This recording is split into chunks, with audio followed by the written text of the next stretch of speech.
Hari amakosa arindwi abantu bafite ubwenge bakora kenshi batanabizi, kandi gutinda muri ayo makosa nibyo bitindahaza abantu benshi bikabaheza mu bukene ubuziraherezo. Kumenya ayo makosa uko ari arindwi ndetse no guhagarika kuyasubiramo nonaha bishobora kuguhindura umukire cyangwa bikakorohereza kugera ku ntego zawe mu buryo bwihuse cyane. Akaba ari no mpamvu nkwifuriza gukomeza kubana natwe kugeza wumvise aya makosa yose uko ari arindwi.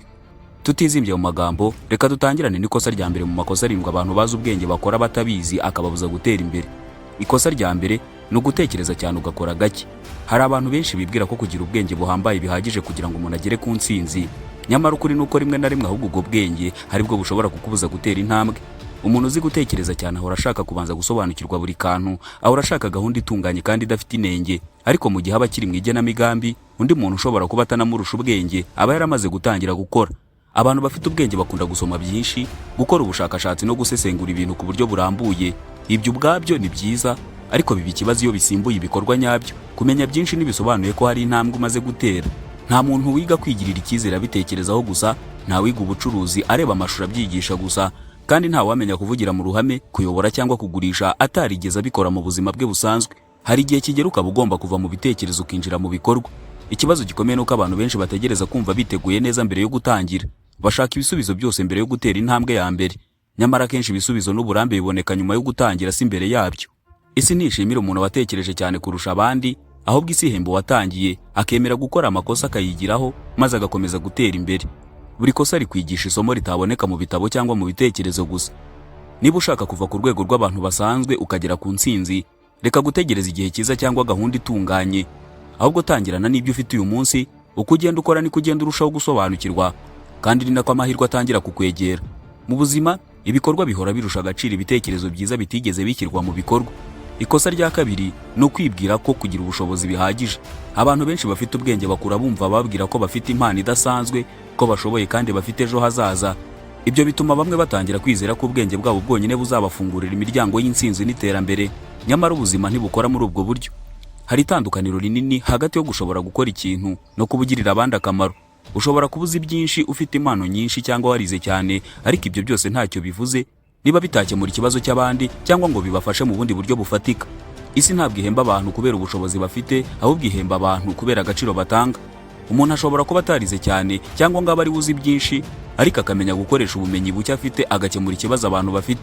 Uwo niwe usanga atera imbere kurusha umuntu uzi byinshi ariko ntabikoreshe.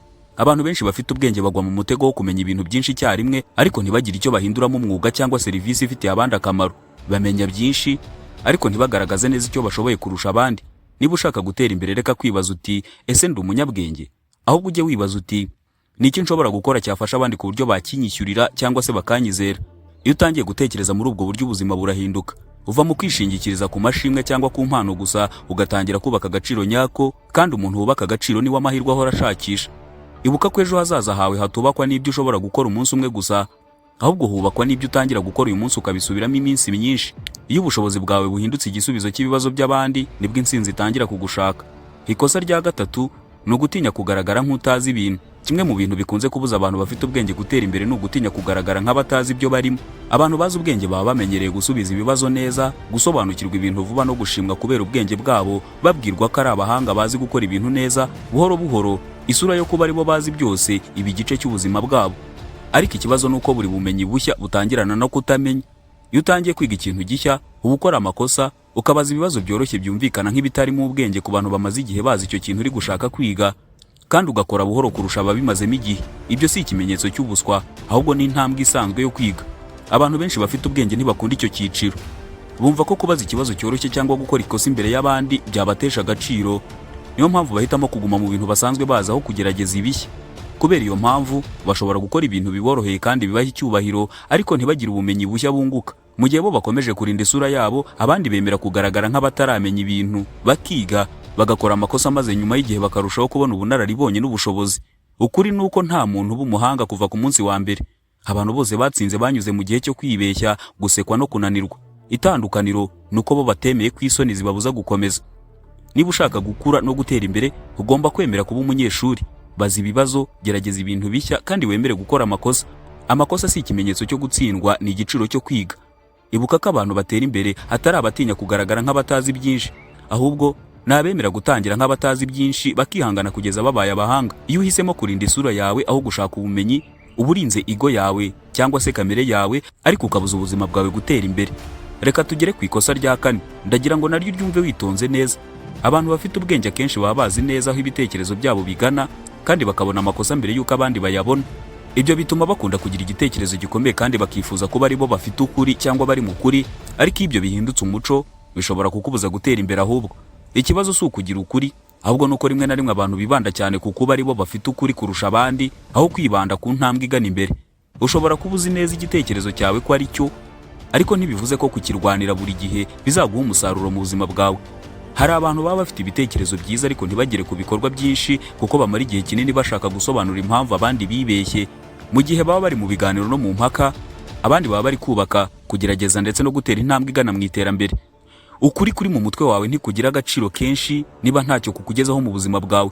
Ushobora kuba uzi neza impamvu ikintu kidakora, ariko umuntu ugikora akagerageza agakosa, akigira ku makosa, uwo muntu ni w'amaherezo ugira icyo ageraho. Abantu bashaka guhora ari bo bafite ukuri bashobora gutakaza amahirwe menshi, kubera ko ubuzima si isuzuma ryo kumenya abari mu kuri gusa, ahubwo ni urugendo rwo gukora, kugerageza no kwigira mu bikorwa. Hari igihe kigera aho guhitamo amahoro kurusha gutsimbarara kuko uba uri mu kuri biguha umusaruro mwinshi. Niba ushaka gutera imbere, jya wibaza uti, ese ndashaka kuba ndi mu kuri cyangwa ndashaka kugera ku ntsinzi? Iyo uhisemo intsinzi wiga kureka impaka zidafite akamaro, ugashyira imbaraga mu bigusunikira gutera imbere. Mu by'ukuri si buri gihe ukeneye gutsinda impaka kugira ngo utsinde mu buzima. Reka tugere ku ikosa rya gatanu abantu bafite ubwenge bakunze gukora rikababuza gutera imbere. Abantu bafite ubwenge bakunze kwisanga mu nzego, imirimo cyangwa sosiyete aho ubushobozi bwabo bushimwa cyane, ariko ntibihindure byinshi ku buzima busanzwe. Ni ahantu bumva ko bafite agaciro, ko bagaragaza ubuhanga k'abantu babemera, ariko mu by'ukuri ntihagire impinduka zikomeye zibaho mu buzima bwabo cyangwa se mu byo bakora. Hari itandukaniro rinini hagati yo gushimwa no gutera imbere. Ushobora kuba umuntu uvuga neza, ufite ibitekerezo byiza cyangwa ugaragara nk'ufite ubwenge, ariko ibyo byose ntibisobanura ko hari icyo urimo kubaka gifatika.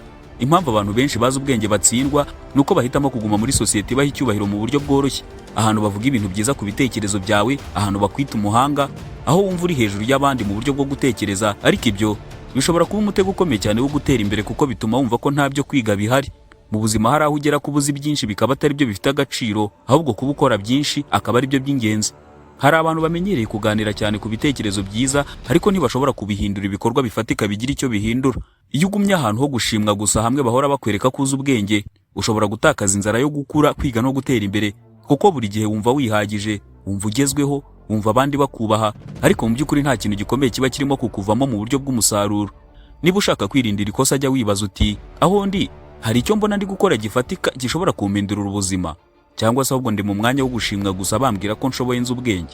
Iyo usanze uri gushimwa gusa, uba ukeneye guhindura icyerekezo cyawe. Mu by'ukuri aho agaciro nyakuri kagaragarira si mu byo abantu bakuvugaho, ahubwo ni mu byo ubasha kubaka no gusiga inyuma.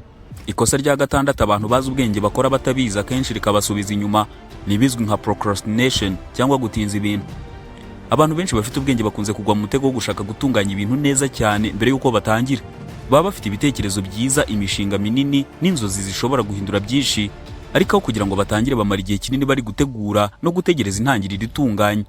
Ushobora kubona umuntu ushaka gutangiza ubucuruzi, ariko mbere yo kugerageza igitekerezo cye akabanza gushaka izina ryiza, logo nziza, urubuga rwiza n'igenamigambi rirambuye cyane, agereranya umushinga we n'uw'abandi, kandi agashaka inzira nziza kurusha izindi zose.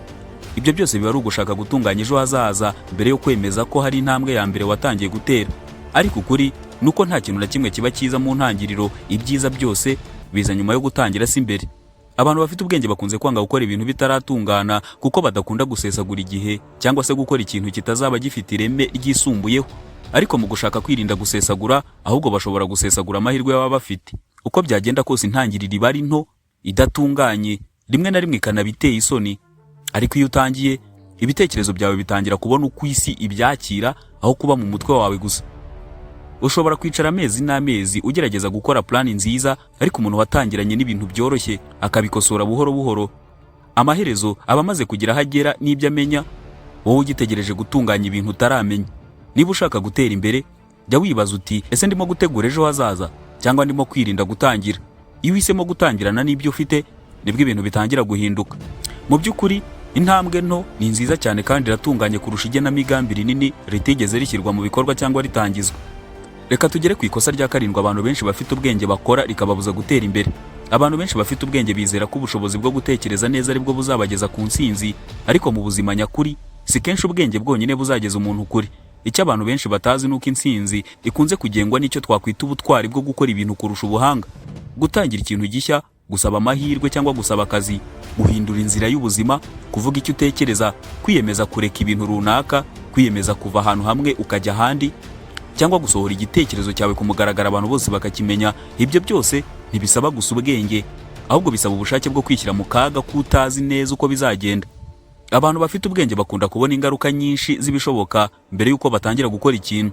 Barasesengura cyane bakabona impamvu nyinshi zituma batakagombye kuba bagikora, bakumva ko igihe cya nyacyo kitaragera cyangwa ko hakiri ibindi byo gutegura. Nyamara muri ibyo byose amahirwe ashobora kuba arimo kugucika. Ubutwari bwo gutangira gukora ikintu runaka si ukutagira ubwoba, ahubwo ni ugukora nubwo waba ufite ubwoba. Ni ugutera intambwe niyo waba utizeye neza ibisubizo, kandi niho impinduka nyinshi zitangirira. Abantu benshi bafite ubwenge baguma mu mwanya umwe kubera ko ubwonko bwabo bubereka inzira nyinshi zishobora kuzananirana. Ariko abantu batera imbere ni abahitamo inzira imwe, bakayigerageza, bakayikosora uko bagenda.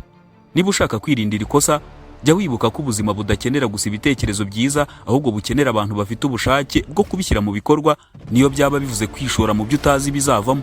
Mu by'ukuri aho ubwenge buhagararira niho ubutwari bwo gukora ibintu butangirira gukora, kandi nibwo butandukanya abatekereza n'abagera ku ntsinzi nyayo. Ndagushimiye niba ubanye natwe kugeza ku musozo w'ikiganiro, nanakwibutsa gukora subscribe niba ukunda ibiganiro nk'ibi byagufasha kwiteza imbere. Njye ubategurira ibiganiro ndetse nkabibagezaho nitwa Imbere nzayikorera. Tuzahurire mu kiganiro cy'ubutaha.